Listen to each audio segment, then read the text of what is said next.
এখন এই সালিশটা করতে আমি টোটালি অপারগ। আমি আপনাকে অবহিত করলাম। আমার বাড়ি টাঙ্গাইল, আমার নাম অঞ্জনা আহমেদ। ঢাকা আসছি চাকরি করতে, আসছি পরে ওই রওশনে চাকরি করে অফিসে, ওইখানে আমিও চাকরি করি, দুইজন এক অফিসে চাকরি করি। এখন ওইখানে চাকরি করি, ওর ওর সাথে আমার পরিচয় হয়েছে। একদিকে একটু কথা হয়েছে, একটা স্বাভাবিক একটা সম্পর্ক হয়েছে, মানে এদিক ওইদিক একটু ঘুরতে গেছি। পরে যাওয়ার পরেও আমার বললো চল এক জায়গায় বেড়াইতে যাই, এক বাসায় বেড়াইতে যাই। পরে এক বাসায় বেড়াইতে গেছি, পরে একটা লোক দেখলাম, পরে বললো যে এতে কাজী, আমরা আপাতত বিয়ে করি। আমি বললাম না, আমি বিয়ে করবো কেন এইভাবে, কাবিন ছাড়া আমি বিয়ে করবো কেন, কাগজ না ছাড়া আমি বিয়ে করলে এটা তো কোনো প্রমাণ আছে। পরে বললো না, কাগজ পরে করবো নি, এই যে মুন্সি এমনি এমনি মুখে মুখে করি, পরে কাগজ করি। পরে ওইভাবে কতদিন গেল, করছি, মুখে মুখে বিয়েটা হয়েছে। তারপরে বললো যে বাসা নেই, চলো। আমি বলছি না, বাসা নেবো না, এইভাবে একটু একটু দেখা হয়, এটাই ভালো। বাসা নিলে পরে কাগজ ছাড়া মানুষে বলবো কি, লোকে বলবো কি যে এক জায়গায় কাবিনের কাগজ নেই, এক জায়গায় বাসায় থাকে। ওই না, সমস্যা নেই, তোমার তো আমি বিয়ে করবোই, তাহলে কাবিন করবো নি, থাকি, বাসা নেই। পরও আমার এক জোর করে ওইখানে নিয়ে গেছি, নিয়ে যে স্বামী স্ত্রীর পরিচয় দিয়ে বাসা নিয়েছি। বাসা নেওয়ার পরে তারপরে খালি বলি, খালি না করে।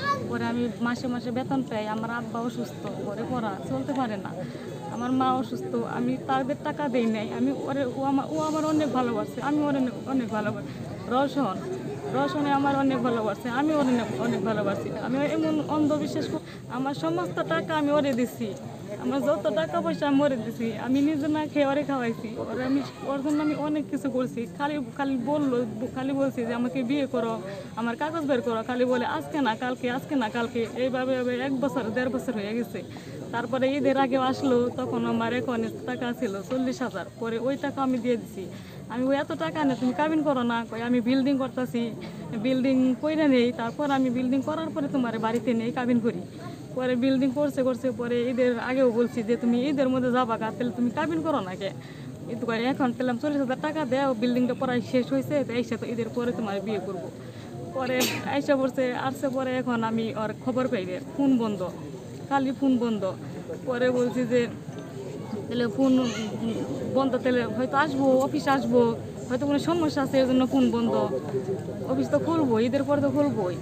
পরে আবার ফোন দিছি, ওইখানে আবি যাবি অনেক কিছু আর কি বললে বোকা দিছে, লিখে দিছে ওর ইমুতে যে আমার ফোন দেশকে এইসব করে। ওই বোকা দিছে, দেখ আসবোই তো, টাকা আসলে অফিসে তখনই তো আমি আর ধরতে পারবো, দেখা হবে, আর আমার কাছে থাকে, আসবোই তো, এরকম করছে। পরে এখন আর আসে না, 2 দিন হয়ে যায় অফিসে আসে না। পরে আমি অফিসে গেছি, খবর নিতে গেছি। এখন বলছে, আর এর আগে আবার বলছে যে অফিসে জানাবা না, আমরা যে স্বামী স্ত্রী জানাবা না, কারণ জানাইলে পরে অসুবিধা, কাগজ বের হয় না, মানুষ লোকে খারাপ বলবো। আমি বলছি ঠিক আছে, তাহলে করো, কাগজ বের করো, এইভাবে করে না। পরে আর অফিসে যায় নাই, খবর নিচ্ছে। এখন বলে যে বলে যে উঠনা রিজাইন দিয়ে চলে গেছি, রিজাইন দিয়ে চলে যায়, 1 মাস ডিউটি করে, কিন্তু ডিউটি করে নেই, রিজাইন দিয়ে আইসা পড়ছে। তখন আমি তো হয়ে গেছি। পরে সবাই অফিসে সবাই বলছে যে আমার বিয়ে করছে, ওইভাবে চলে গেল। ওরে বলছে তাহলে ওর ঠিকানা নেই, আমি কইছি আছে, ওর এই ঠিকানা আমার কাছে আছে। পরে ওই ঠিকানা ধরে পরে এদের পরে একদিন ফোন দিছিল, পরে বলছে যে আমি তোমার কি না দিছি, তোমার এত টাকা পয়সা দিলাম, আমার সমস্ত কামাই রোজগারের সব টাকা আমি তোমারে দিলাম, বিশ্বাস করেই তো দিছি। আমি তোমার একটা ছবি তুললে তুমি ডিলিট করে দিচ্ছি, একটা ছবি পর্যন্ত তুলে নাই, কিছু করি নাই, কারণ তোমার আমি বিশ্বাস করি, আর তুমি আমার এইভাবে চলে গেলে রেখে এরকম বেইমান হও। পরে বলে যে তোমার সাথে যোগাযোগ করবো 1 মাস পরে। আপনারা কতদিন একসাথে সংসার করছেন? আমরা 1.5 বছর হয়েছে একসাথে সংসার করছি। কোথায় ছিলেন আপনারা?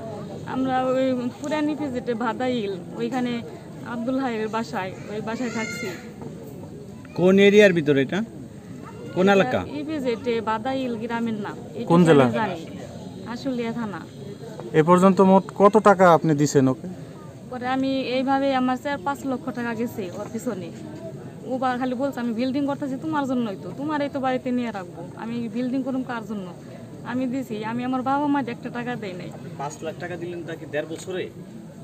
আমার এখনই টাকা ছিল, আর এলো চাকরি করে দিছি, মানে আমি একসাথে তো দেই নাই, আমি প্রতি মাসেও দিছি, বেতন পেয়েছি, আর খরচ রেখে আমি আর গুলো দিছি। আমি তো আপনি কি পদে চাকরি করতেন না সে কি পদে চাকরি করতেন? আমি চাকরি করতাম ফিনিশিং, আর হ্যাঁ করতো কাটিং এ।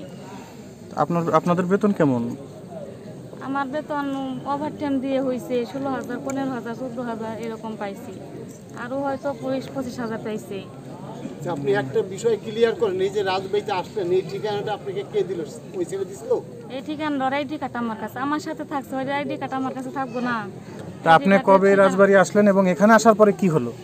পরে এখানে আসছি, এখানে আসলাম, পরে কবে আসছেন? আসছি 1 সপ্তাহ আগে মনে হয়, আর ওইদের পরে আসছি। আসছে পরে দেখি ওর রুম আমি আমার দেখতে দেয় নাই, যাদের সাথে আসছি তারা আসছে, এখন ওর দরজার সামনে বাসর ঘর সাজানো। আচ্ছা, এই পর্যন্ত এখনো বিয়ে কয়টা করছে। বাড়িতে আপনি ভাড়া থাকছেন? ওকে নিয়ে আপনারা কয়টা বাড়িতে ভাড়া থাকছেন এখন? আমি একা কয় মাস, 2-1 মাস আসছিলাম, তারপর ওর সাথেই ওই বাসায় থাকছি। আমি আর কোনো জায়গায় থাকি নাই। কতদিন হবে? 1.5 বছর, 1 বছর উপরে, 1.5 বছর। আচ্ছা, রাজবাড়ি এইখানে আসার পরে এই জায়গায় এখানে আসার পরে কি কি হলো? পরে এখানে আসার পরে এখন দরজার মধ্যে বাসর ঘর সাজানো, ও বিয়ে করছে। আমার বাড়িতে উঠতে দেয় নাই, মেম্বার আমার আসতে দেয় নাই, বললো যে গেলে সমস্যা করবা, যাওয়া লাগবো না। পরে আমার আসতে দেয় না, আমার টাইনে হেসে আমার টাকা নিয়ে গেছে। পরে আমি ঈদ গেছে 1 মাস ধরে রান্না করি না, খেয়ে নেই, ওর জন্য পাগলের মতো খালি ঘুরতেছি রাস্তায় রাস্তায়। পরে আমি এরা কিছু বলবো, ডেট দিব, কিছুই বলে না। ওরে আমি পাই না, এখন আমি কোথায় যাব, কি করব? আমার বাড়িতে যাইতে পারি না, কারণ কোনোদিন টাকা দেয় নাই। আমি তাদের কাছে যাবো কীভাবে? আর বাবা বুড়া মানুষ, আমার খাওয়াবো কে? আমি ওর সাথে আসছিলাম। পরে আমি এখন কই যাবো? ওই রাস্তার ঘুরি, তারপরে ভাবলাম যে ওর বাড়িতে যাবো, ওর সাথে দেখা করি। ও যদি আমার সামনাসামনি বললো যে আমার আমি এত করছি, ও আমার একটা কিছু বলবো, তো যাই দেখা করি। পরে আসছি 2-3 দিন ধরে আসছি। পরে ওর বাড়িতে শুনেন যে বিয়ে করছে, ও আছে। পরে ওই দিন আসছি, ওই দিন আমার ওর আম্মু খুব বকাবকি করছে, টানা হেঁচড়া করছে সবাই মিলে।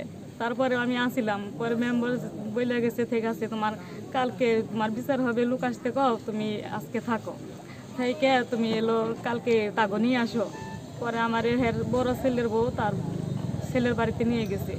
নিয়ে যাওয়ার পরে রাত আসছিলাম, পরে বললো যে সকালে যাই আবার পরের দিন তাগো নিয়ে আসবা। পরে আমার খাই 1 মাস ধরে আমার শরীরে বল শক্তি কিছু নাই, আমি হারতে পারি না। আমি ওই ঢাকা যে পরের দিন আসা আমার খুব কষ্ট লাগলো। পরে ওই দিদি হারতেছে, পরে এক আঙ্কেলটা বলছে যে আঙ্কেল আমি দেখেন আমি হারতে পারতাছি না, আমি এমন অসুস্থ হয়েছি, আমি কিভাবে ঢাকা যাবো, কালকে আসবো। এখানে আসার পরে আপনাকে কেউ শারীরিকভাবে মারধর করছে কিনা? পরে হ্যাঁ একদিন রাখার পরে এখন আমাদের ওই পাশে আবার জানাইছে মেম্বারে যে কোনো বিচার হবে না, বিচার হবে না। কোন মেম্বার? এখানকার মেম্বারে কথা দিছে বিচার হবে, পরে আবার বলছে বিচার হবে না। পরে আমি আবার এই বাড়িতে আসলাম, এসে কইছি যে আমি এই বাড়ি থেকে যাবো না, কারণ রোশনে যদি আমার সাথে আমার এই করতো, তাহলে ও আমার সাথে দেখা করতো, একবার বলতো তোমার চিনি নে, এসে দেখা করো। ওর সাথে দেখা না করলে আমি এই বাড়ি থেকে যাবো না, আমরা এই দেশে কোনো বিচার নেই।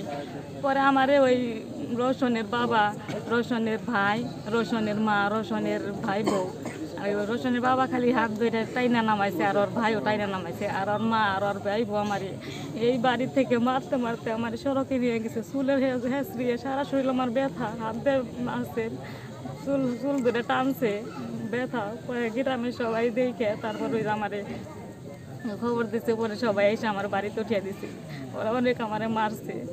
তো এই যে আপনি 4-5 লাখ টাকা দিচ্ছেন, আপনার স্ত্রী মর্যাদা পাচ্ছেন না, আপনাকে শারীরিকভাবে মারলো, এখন আপনি কি চান? এখন আমি চাই, কারণ ও আমার জীবন নষ্ট করছে, আমার সব দিছি ওরে, আমি তো টাকা ওরে আমি তো দিয়েছি, ওদের কথা বলি না যে টাকা দিছি, কিন্তু আমি চাই ও আমার সাথে সংসার করছে, আমি সারা জীবনে আমি ওর সাথে সংসার করি, আমি এই আশায় আসছি, আমি এই চাইছি। একটা বউ আছে, নতুন বিয়ে করছে, সেক্ষেত্রে আপনি কি দ্বিতীয় মানে স্ত্রী হয়ে তার মানে সংসার এইভাবে সংসার করতে চান? এখন আমি ওরে ভালোবাসি, ও আমার ভালোবাসে, আমরা এক জায়গায় থাকছি, এখন আমাদের এমনই হয়েছে, এখন আমি ওর সাথে সংসার করবো, ওর বউ থাক, তারপর আমি ওর সাথে সংসার করবো, আর আমি কোনো কিছু চাই না। আপনারা খালি আমার এই ন্যায্য বিচারটা পাইয়ে দেন। আপনাদের কি কোনো কাবিননামা বা কোনো প্রমাণ দলিল আছে আপনার কাছে?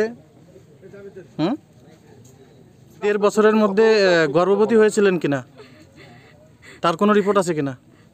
রিপোর্ট নাই, কিন্তু হয়েছে, আর নষ্ট করে দিয়েছে, 2টা হয়েছিল। আসলে এই মেয়েটা যে আসছে আপনাদের বাড়িতে, এই বিষয়ে আপনার বক্তব্যটা কি? আপনার ছেলের বিরুদ্ধে অভিযোগ। স্যার আমি এই ব্যাপার কিছুই জানি না।